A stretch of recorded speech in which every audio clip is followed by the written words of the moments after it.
Lumalala ang tensyon ng Pilipinas at China. At ngayon nga mga sangkay, ang mga pandigma na malalakas mula po sa Amerika, lumapag na po doon sa West Philippine Sea. Ang tanong, mga sangkay, ito na ba ang simula ng mas matinding sigalot na posibleng pumutok ang isang digmaan sa pagitan po ng Pilipinas at China? At kasama po natin ang Amerika.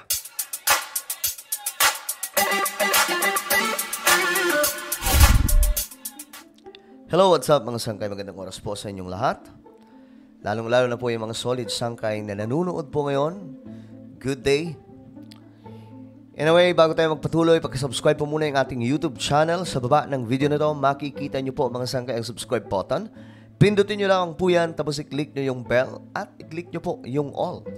At kung kayo naman po ay nanonood sa Facebook, don't forget to follow our Facebook page at may makikita din po kayo dyan mga sangkay na isang bell. Pindutin nyo rin po yung bell na yan, okay ba? So, eto na nga po mga sangkay ang ganap ngayon, no? Ang Pilipinas at China, lalo pong tumitindi ang banatan. Ayan po, Philippine-US Joint Patrol, nagkaroon po ng level up. Dalawa umanong air assets ng Pilipinas pinayagang lumapag sa US aircraft. So talagang joint patrol ito na matindi mga sangkay na kinakainisan na ngayon ng China.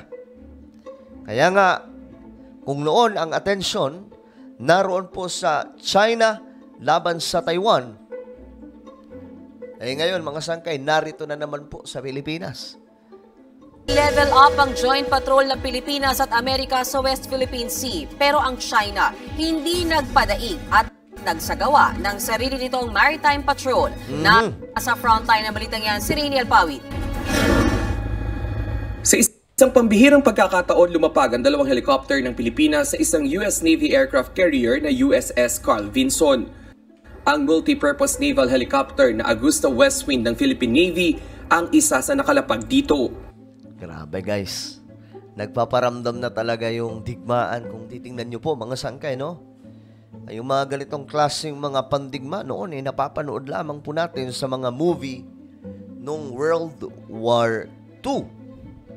Pero ngayon mga sangkay, nakikita na naman po natin sa modern times. Sa panahon mismo natin ngayon mga sangkay, na kung saan mataas po ang iniangat ng teknolohiya pagdating po sa pandigma. Hindi karaniwang pinapayagan ang paglanding ng air assets ng ibang bansa sa aircraft carrier ng Amerika.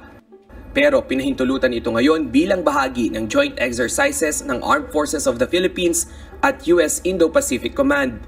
Kasunod ito ng ikalawang Maritime Cooperative Activity o ang Joint Patrol ng Pilipinas at Amerika sa West Philippine Sea.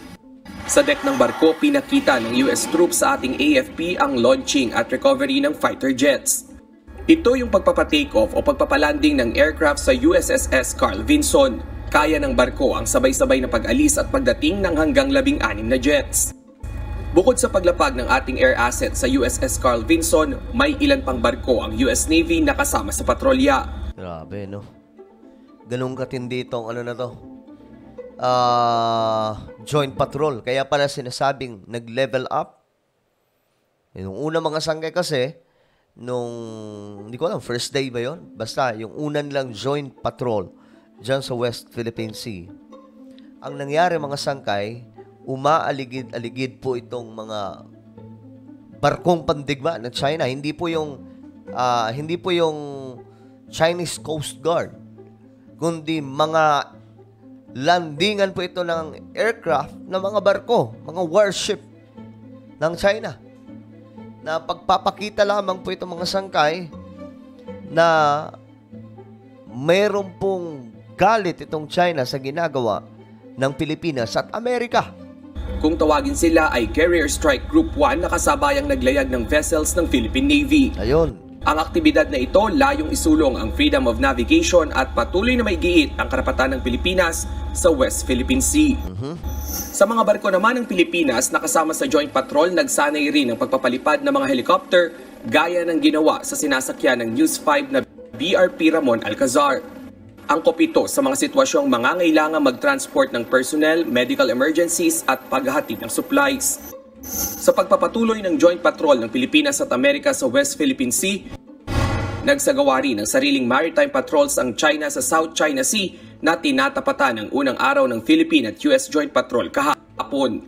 Ayaw talaga magpadaig ng China, no? Nakita nilang may joint patrol. Nagsagawa din po sila ng kanila lang. Yung persa lang po nila. Para lamang po may masabi sa international, may maibalita po ang buong mundo. Parang gusto po nila ma-picture out na hindi po sila papayag na maghari po ang Pilipinas dyan sa West Philippine Sea. Di naman talaga maghahari ang Pilipinas. Ang gusto lang ng Pilipinas ay yung pasok sa tinatawag na Philippine Exclusive Economic Zone ay hindi na po panghimasukan ng China. Doon lamang po sila sa iba.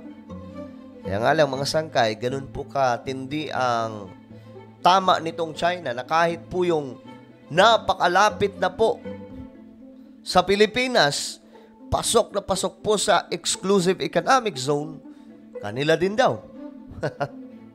Walang detalyeng ibinigay kaugnay niya ng Chinese government kung saang bahagi ikinasa ang exercise ng kanilang naval at air forces. Pero namataan ng warships ng China na Chinese Destroyer 174 at Chinese Frigate 570 malapit sa Joint Operations Area ng US at Philippine Joint Patrols.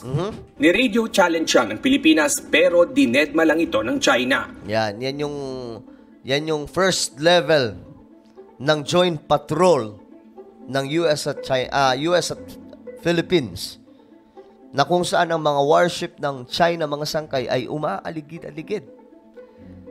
Kaya tayong mga Pilipino, magdasal po tayo na hindi po sana umabot sa punto na magkakaroon na po ng putukan. Dahil kapag nangyari ito, baka dito na tayo magsimula sa isang malaking digmaan. Nagbabalita mula. Okay, ito pa yung isang balita mga sangkay. Tinawag ng mapanghamon ng China ay sinagawang drills ng Amerika at Pilipinas sa West Philippine Sea na sinabayan din ng China ng pagpapatrolya sa South China Sea. Saksi si June Veneracion. Kung show of force lang ang pag-uusapan, ito na yon. Isang aircraft carrier, mga warship, Grabe, at mga fighter plane ang dala ng Amerika sa huling araw ng RP-US Joint Maritime Patrol sa West Philippine Sea. Ito ang Carrier Strike Group 1 ng US Navy.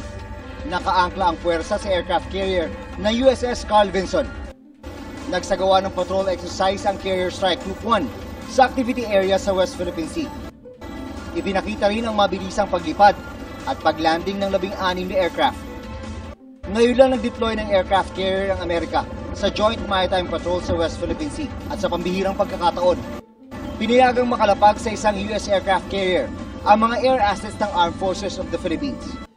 Tinawag naman ng China na provocative o mapaghamon ang ginagawang drills ng US at Pilipinas sa pinag-aagawang teritoryo na sinabayan din ng China ng sarili nitong routine patrol sa South China Sea.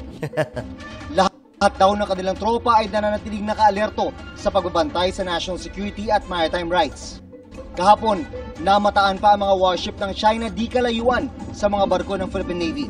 Ilang beses nag-radio challenge ang BRP Ramon Alcaraz, pero walang sagot mula sa warship ng China. Okay, guys. Ano po ang inyong opinion, mga sangkay, regarding dito sa nangyayari sa Pilipinas at China? Tingin nyo ba makakatulong talaga yung Amerika na ngayon ay naglalabas na po sila ng matitinding mga pandigma kagaya po ng kanilang mga warship dyan po sa West Philippine Sea? I-comment nyo po ang inyong mga opinion sa ibaba. Now, I invite you, please subscribe my YouTube channel, Sangkay Revelation. Hanapin nyo lamang po ito sa YouTube. Then, click the subscribe, click the bell, and click all. Ako na po ay magpapaalam.